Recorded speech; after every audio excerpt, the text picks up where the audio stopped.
Okay, now it's time to begin tackling the very large group known as the Clostridia. We're not going to tackle all of them today. We're going to focus on the ones that cause gas gangrene. So Clostridia are another group like staph and strep, but you really need to know they're high yield for your boards. I think I've said it in every single staph and strep video, and I'll probably say it in every single Clostridia video. With the Clostridia, the reasoning is a little bit different. So just like staph and strep, the Clostridia produce toxins, and the toxins have a wide variety of effects that actually mediate their pathology, their disease. So the Clostridia can be a lot of different things. So many of them you're even already familiar with. For instance, C. botulinum. So that's botulism toxin. That's the toxin that this organism produces. So this cures the most feared of all diseases in Hollywood, aging, except it doesn't really cure it. It just paralyzes actresses' faces, but they think that's a cure, so that's nice. C. diff. Many of you have probably heard of this. It's actually known as C. difficile. It's named that because it's incredibly difficult to get rid of. There's also C. tetany or tetanus. You probably had to get a tetanus booster before you came to medical school. Well, that's because of this organism here, C. tetany, which is another clostridial pathogen. All of these we'll cover later in the curriculum. This video actually focuses on the lesser known organisms of the Clostridia genus. So first, here's just a little bit of understanding about the Clostridia in general. These are anaerobic organisms. In fact, they're obligate anaerobes. That's the very strictest of anaerobic organisms. So that means that oxygen is toxic to them. And that actually alters how they perform disease and how you're exposed to them, because you need to be exposed to them in such a way that they can survive, which means that you're probably being exposed to their spores. That's right, the Clostridia are another spore-forming group. There's really only two spore-forming groups that you need to know about, the bacillus and the Clostridia. Remember that spores are little escape pods. They basically enable the organism to survive when nutrients become limiting. So spores are incredibly hardy, and they have everything the organism needs to basically pack up, ship out, and survive somewhere else. And by survive, I mean replicate. So a spore basically consists of a hard outer shell that is incredibly resistant to chemicals, heat, drying, radiation, and enzymes, and then a core that is basically made up of the bacterial chromosome, which typically there's only one bacterial chromosome. And then this spore basically falls to the ground, typically in the dirt and grass and whatnot. And in there, it lives very happily. And since it's an anaerobe, if it goes deep into the ground, it's going to be able to germinate again as nutrients become more available. Okay, so it's an anaerobic organism.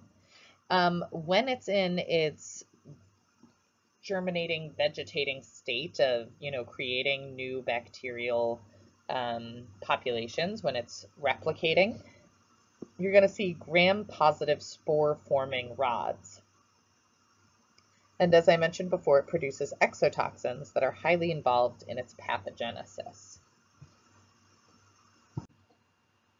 I already mentioned the other organisms that make up the clostridial group, C. tetany, C. botulinum, and C. difficile. We're actually going to focus on the least known C. perfringens and the gas gangrene group. I always thought that would be a good name for like a glamour rock band. So for instance, there you've got C. novii, then you've got C. septicum, C. histolyticum over here, but we're going to focus on the lead singer, and that's C. perfringens. So all of the gas gangrene group Clostridia are large rectangular rods. They are spore-forming organisms because they're Clostridia, but you're almost never going to see the spores because when you're looking at them, you're looking at a patient sample, in which case nutrients are rich, or you're looking at something that you grew in culture, and you're likely not to make nutrients limiting in culture because, well, you want things to grow. They are able to grow on blood agar really well. They rapidly spread, where they show a beta hemolytic um, hemolysis pattern. So that means they can lyse all of the red blood cells. They actually show kind of a double zone of hemolysis, whereby closest to the colony, you're going to see beta hemolysis. And then almost like water ripples when you throw a rock in a lake, you're also going to see a little bit of alpha hemolysis. They produce 5 lethal toxins, and you definitely need to know the lethal toxins. And much like the other Clostridia, they're found in the soil and the GI tract of animals. So here's a microscopic image of Clostridia perfringens. You can see these are large rectangular rods. Here's a few pointed out, and you can also see that we're not really seeing any spores. Here's one, maybe. That's probably a spore. Over here, maybe another. More just looks like something got cut off there. There might be one here, but it's really rare to see spores in images at all. So I'm not surprised that in all of these various Clostridia that we're seeing here, we're only seeing a couple of spores. All right, so the 5 lethal toxins of C. perfringens. There are kind of 5 groups of C. perfringens. When we think about C. perfringens, we basically classify it based on the toxins that they produce. Technically, C. perfringen is able to produce 13 toxins, and those toxins are mainly used for invasion, because this is a very invasive organism. But we're going to focus on 5, and then a 6th one that you do need to know, the enterotoxin. So there are 5 groups of C. perfringens, and they're classified based on the toxins they produce. All 5 groups produce this one, alpha toxin. Alpha toxin is a lecithinase. Basically, that means that it's capable of cleaving phospholipase C. We have a lot of phospholipase C. Phospholipase C is in our cell membranes. So that means if it's cleaving phospholipase C, it's going to lead to lysis of, well, everything. Red blood cells, white blood cells, platelets, fibroblasts, macrophages, neutrophils, basically any cell in your body, endothelial cells, it's capable of lysing. It's a major component of your cells, so it's eating right through your cells, almost like Pac-Man eating those little white dots as it runs from the ghosts. This leads to mass hemolysis, and think about that. Mass hemolysis is good for the organism, right? So this is an obligate anaerobe. So that means it doesn't really want oxygen around. If you manage to lyse all the red blood cells leading to mass hemolysis, you're actually reducing the oxygen concentration of the blood in general, because oxygen is carried around on red blood cells. It's really simple, but it's also really smart. You're going to get increased vascular permeability and bleeding, and that's made even worse by the destruction of platelets, because we need platelets to basically heal injuries. So this leads to further tissue destruction and eventually hepatic toxicity, sometimes myocardial dysfunction. So we basically have this injury as the alpha toxin destroys the endothelium and the red blood cells, and it just gets worse and worse and worse. And we can't move into like a regeneration or a repair stage because the clotting and the platelets are destroyed. Next, we're going to move on to beta toxin. So beta toxin is something that leads to necrosis. So the necrosis actually leads to intestinal stasis, which, if you're not aware, basically your intestinal walls, the smooth muscles in your intestinal walls, are constantly doing a contraction to kind of move things through your intestine. If they're not, that's bad. So as you get this intestinal stasis, you also lose mucosa and you form necrotic lesions. And the necrotic lesions, this necrosis and this loss of the mucosa, basically eventually leads to a necrotizing enteritis. So if you've watched the videos on streptococcus, specifically the one where I talk about necrotizing fasciitis, now just picture that, except in your gastrointestinal tract. not so pleasant, right? Okay, next we've got the epsilon toxin. This is actually a protoxin. It's activated by trypsin, and really all it does is it increases vascular permeability. That also tends to happen in the GI tract. Iodotoxin, this also has necrotic activity, increased vascular permeability. Hopefully by now you guys are sensing a pattern. Okay, so anaerotoxin. Anaerotoxin is kind of an important one because it leads to one of the diseases that we're going to talk about with C. perfringens a bit, and that's the gastroenteritis that's caused by C. perfringens. So anaerotoxin is produced by the bacteria as they transition from vegetative growth to sporulation or spore formation. So basically, as nutrients become limiting, that's when it's released. So it gets released mainly in alkaline environments, so non-acidic environments, so high pH.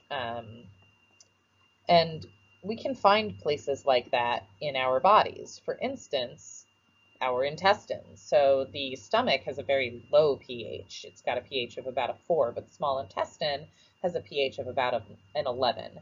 So as the cells finish this spore formation, they release the anaerotoxin, and the anaerotoxin binds to the brush border of the small intestinal epithelium, specifically in the ileum and the jejunum. And basically what happens is the toxin inserts into the cell membrane, and that basically alters the membrane permeability. The other thing about this particular toxin is that it's a superantigen. I discussed superantigens in a couple other videos, but basically superantigens bypass the antigen requirement for T cells. So instead of just activating the T cells that are specific for C. perfringens, because remember T cells are antigen specific, it can activate any T cell. And then that leads to an overwhelming burden of cytokine secretion. And anytime you have an overwhelming burden of cytokine secretion, you're going to get mass inflammation and potentially shock. Okay, so C. perfringens and the rest of the gas gangrenes are incredibly invasive organisms. They invade into tissues, causing anaerobic cellulitis, something called a gas gangrene. It's also known as myonecrosis. That's another name for this condition, which is basically an anaerobic necrotizing fasciitis, which is very extensive and invasive. And as I mentioned already, they have a lot of toxins that affect the gastrointestinal tract. So you can wind up with this watery diarrhea that basically is indicative of food poisoning, although this one is typically self-limited. So the food poisoning isn't so bad. It's really the myonecrosis and the anaerobic cellulitis that you're going to need to watch out for. So how does this work? Remember that C. perfringens is an anaerobic organism. So when you have an anaerobic organism, the type of cellulitis you get is a little bit different. C. perfringens and the other gas gangrene infections are typically associated with two forms of wounds. They're associated with military combat wounds, so a situation where you might get injured and might not be able to readily and quickly wash out your wound and properly maintain it. They're also, believe it or not, associated with motorcycle accidents. So think of it this way. You decide to buy a motorcycle because you think it's really cool to be an organ donor.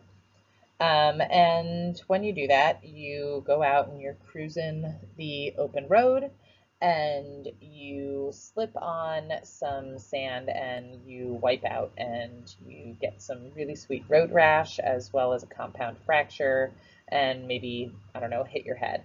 Well, EMTs, paramedics, they show up and they're really not worried about washing out your road rash because they're more worried about stabilizing like your head and neck and keeping you breathing. And likewise, when you get to the local hospital, they might have somebody clean out your wounds right away. More likely, still worried about your head and neck and keeping you breathing all at the same time. So what happens is that as the organisms enter your wound, so let's say this is your skin, and this is just one small patch of it where you've gotten road rash. So in between, you've got, red happening here, whatever. So you get some C. perfringens spores, and they head on in here. Well, on top of that, you also probably get, like, I don't know, some bacillus spores or some other organism that lives on the ground. Dirt is full of all sorts of fun germs. And let's say some of these germs are aerobic organisms or facultative aerobic organisms. Well, you start to form a clot over it, and these aerobic organisms actually use up the oxygen. And that's good for our C. perfringens, right? Because our C. perfringens is an anaerobe.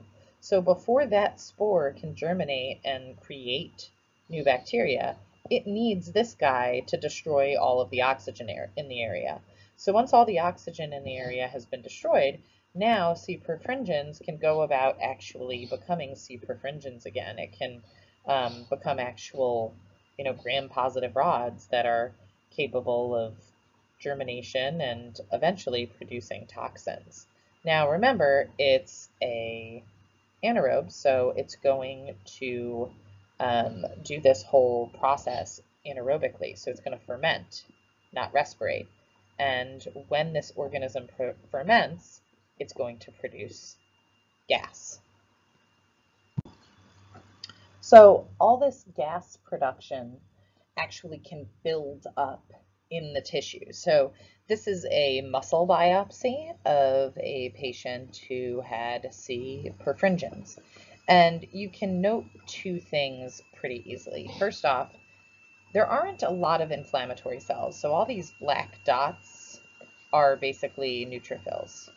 And there should be a lot more of them for there being an ongoing infection. If you check out some of the other videos, I've shown many infectious disease biopsies, and they all have fields and fields of polymorphonuclear cells. Just go back and look at either the Bacillus anthracis video.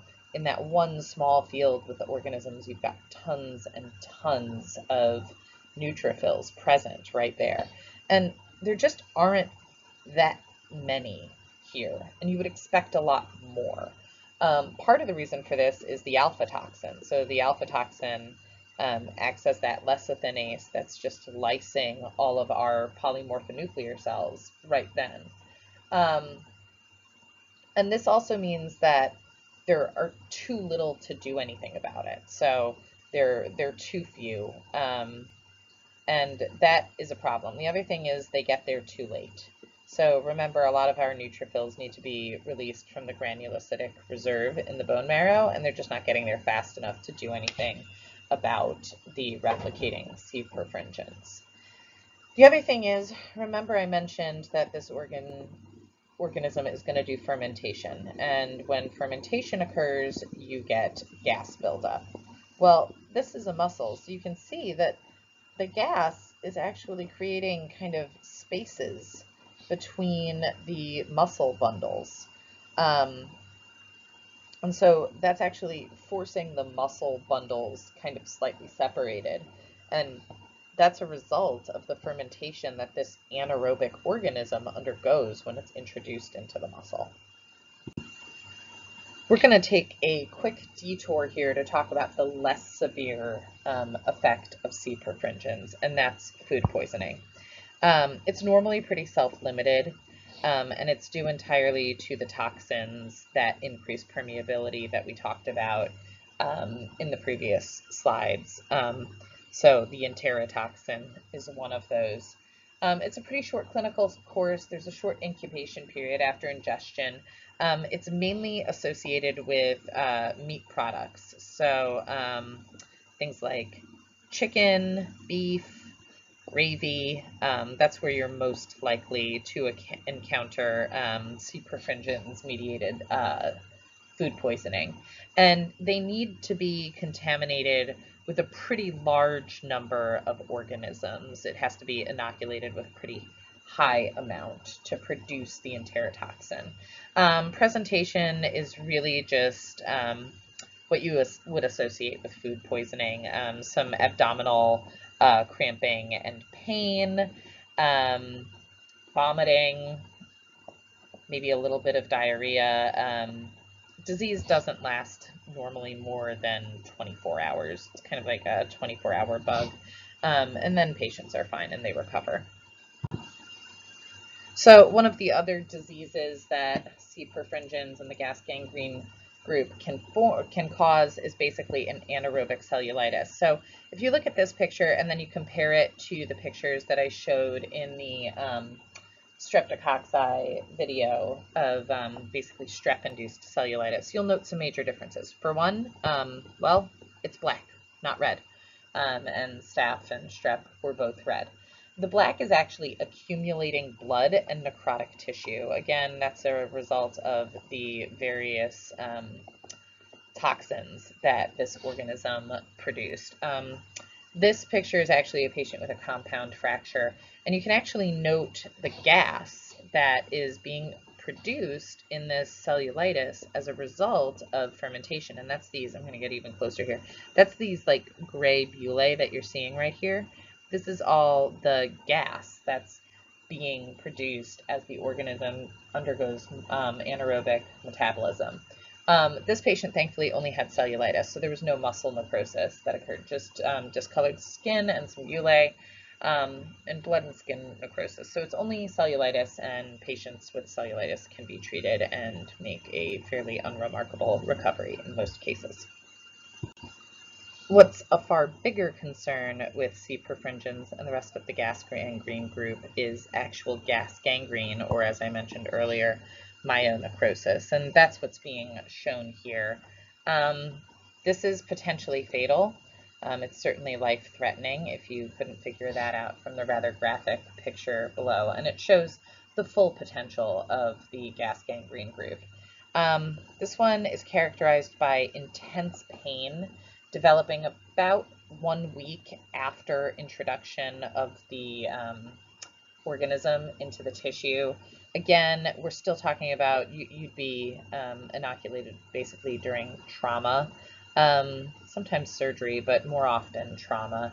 And the onset is basically you get this extensive muscle necrosis, so kind of like what I showed on that image earlier where we could see the gas pushing apart the muscle bundles.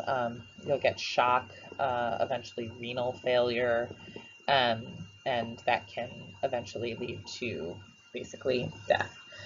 Typically, if you get to this stage, you're talking about a 2-day fulminant disease course with myonecrosis.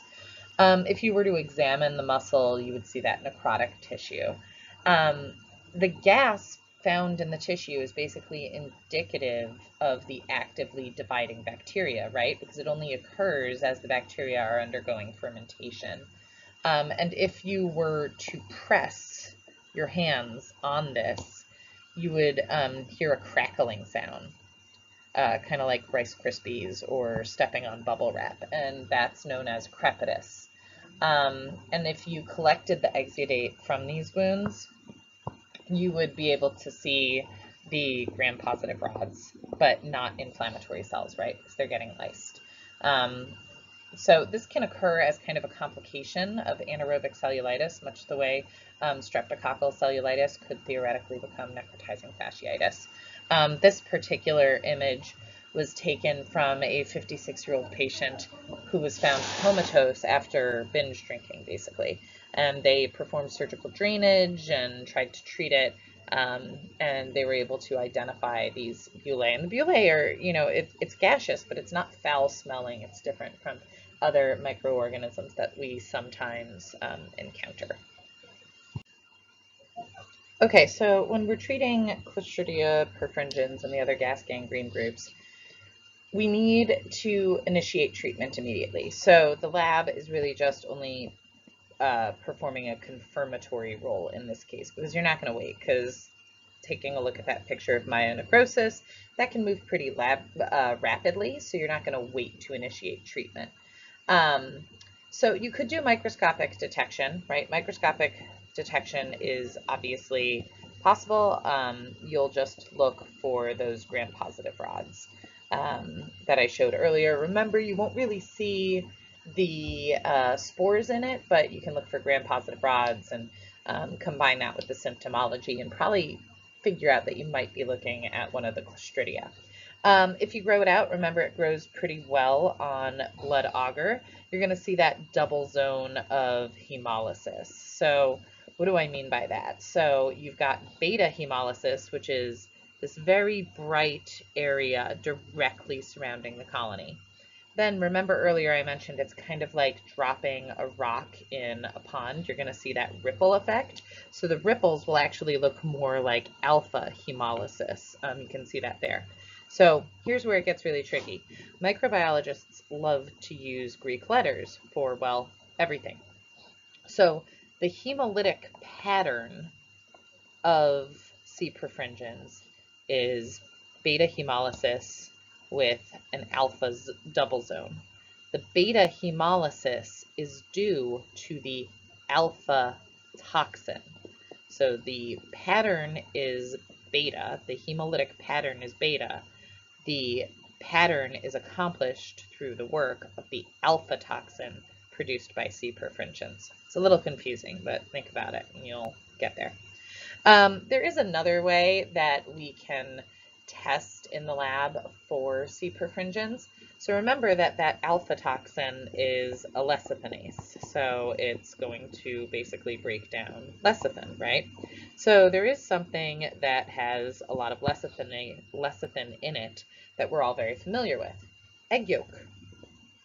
Egg yolk is chock full of lecithin. So basically, if you inoculate some agars with lecithin or egg yolk, and then also put in your patient sample, you'll see this. It's called Naegler's reaction. It's also known as stormy fermentation. And really all you're seeing is the breakdown of the lecithin by the lecithinase. And you can see that the negative control here doesn't have that. There's no effect on the lecithin from that. So these are ways you could confirm it in the lab, although like I said, laboratory diagnosis is really confirmatory. You're more going to be looking at the symptomology combined with microscopic identification to figure out C. perfringens. Okay, so how do we treat it? So remember that for food poisoning is typically pretty self-limited. So you're probably not going to do much treatment, maybe supportive therapy, if necessary, rehydration, anti-nausea, something like that. Occasionally you'll get somebody who's like immunocompromised, and is unable to clear their food poisoning infection, or theoretically you could have somebody who has something that has made the intestinal wall weak, something like Crohn's or IBD. In that case, you could wind up with bacteremia from C. perfringens, in which case you're going to need an antibiotic that's pretty heavy hitting, something like piperacillin tazobactam.